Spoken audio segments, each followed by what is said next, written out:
జయ జయ సాయి భక్త విజయ సాయి అభయ సాయి సేవక హృదయ సాయి జయ జయ సాయి భక్త విజయ సాయి అభయ సాయి సేవక విజయ సాయి క్రమముగా ఎక్కువ సమయం బాబా దగ్గరే గడుపువాడు కుటుంబము ఉన్నప్పటికీ స్వర్ణకార వృత్తిని వదిలి పూర్తి శ్రద్ధ నిష్టలతో భిక్షావృత్తిని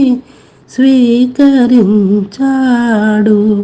ఇంట్లో నిద్రించడం వలన ప్రాపంచిక సంబంధాలు బలపడతాయని, సంసార భారం బాధ్యతలు మరింత అధికమవుతాయన్న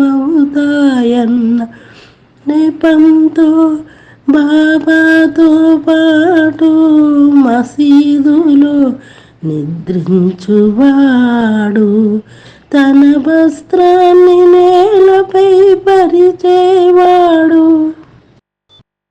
దానిపై ఒకవైపు బాబా, మరోవైపు మహల్షాపతి విశ్రమించేవారు. కఠిన నియమాలతో ఎన్నో సాధనలు చేయించనివాడు బాబా. భగతని మహల్సాపతిని సాయిబాబా ముద్దుగా పిలుచువాడు. ఆ విధంగా రాత్రిళ్ళు మహల్సాపతిని నిద్రపోనీయక జాగరూకతతో తాము విధించిన సాధనలు చేయించారు బాబా.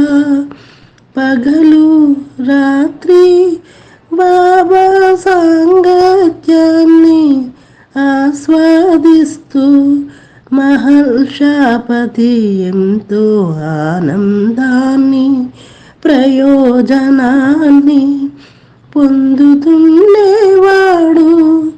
ఇలా ఎన్నో ఏళ్ళు ఆ సద్గురు సన్నిధిలో అతని తపస్సు సాగింది.